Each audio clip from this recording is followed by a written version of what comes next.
Hey everybody, Brock Frady here, helping you enjoy your ride.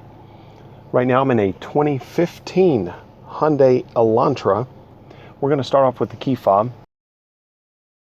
You don't have to handle the key at all in order to use the vehicle.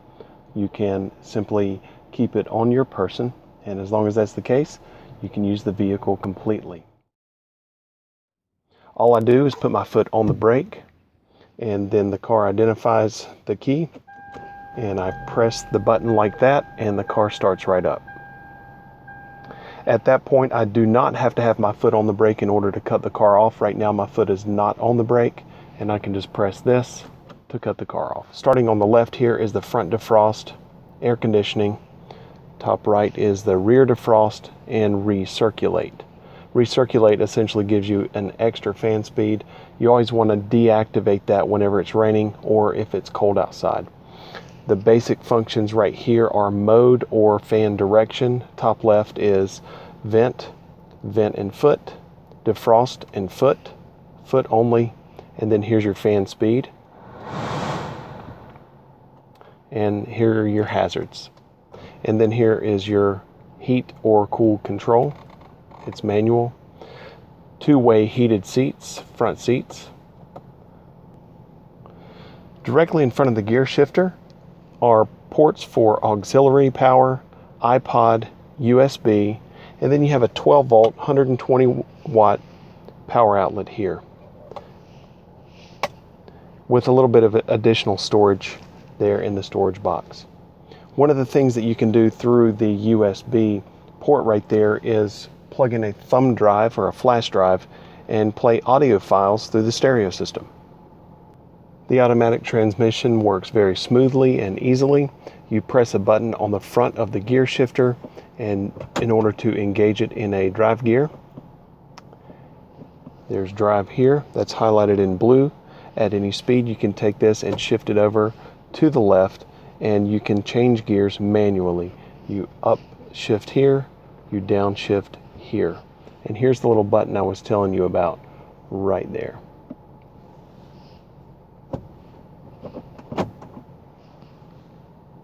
Radio is here, and this is going to be FM1, FM2, AM, and 3 different satellite radio functions.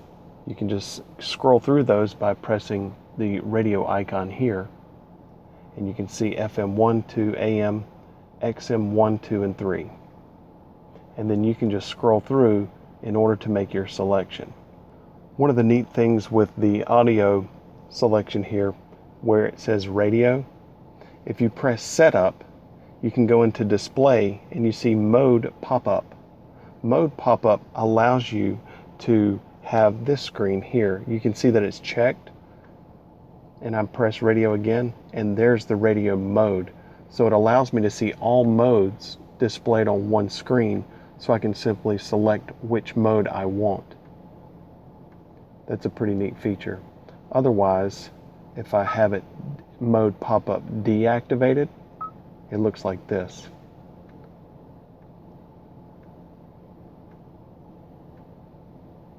Just to give you an idea of how that works.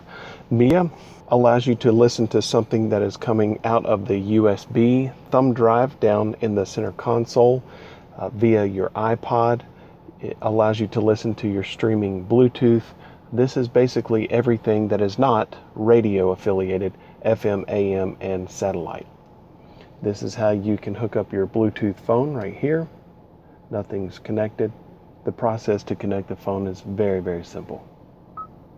That allows you to mute everything that's coming out of the speakers, station scan, and once you find something that you want to listen to, you can hit scan again and it will stop.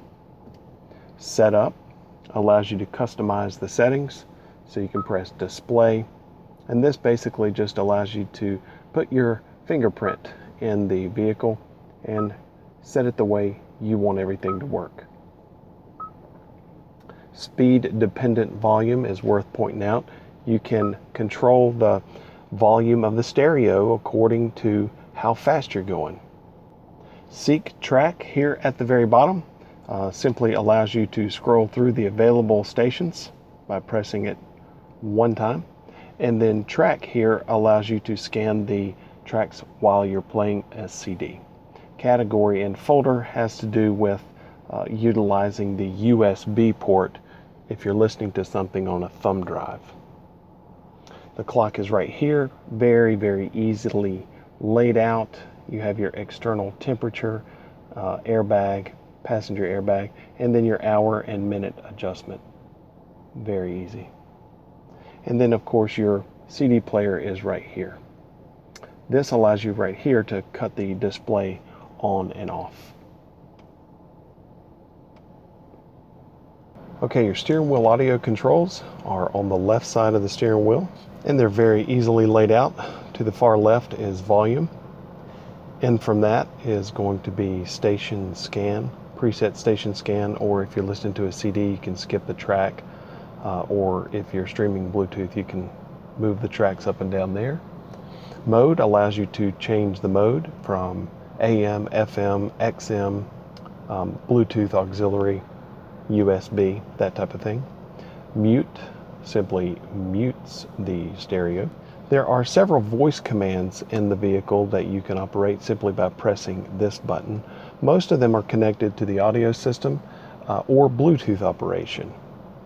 This is where you would want to receive a call if you have your Bluetooth capable phone hooked up, and that's where you can hang up. Cruise controls on the right side of the steering wheel. You press cruise, then you press set to use the cruise control. At that point you can press up to speed up, press down to slow down, press cancel. Cancel does not cut it off, it simply temporarily disables cruise, at which point you can then, once you get to the speed you want to cruise again, you can press set or resume. Trip and reset, that scans through trip A, trip B. The fuel economy range tells you how many miles on the tank you have left.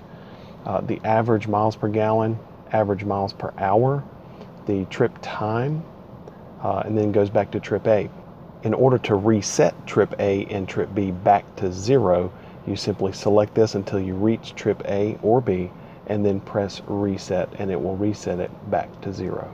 To set your mirrors, you simply press the toggle in the middle. To the left, and that controls the driver's side. You arrange it the way you want it there, and then you press it to the right, you arrange it how you want it there. Then you can put it back in the middle. Lock and unlock the doors, lock and unlock the window access, and then here are your 4 window controls. You can see a little plus and minus, and that controls your gauge brightness. And you can press this up and press it down.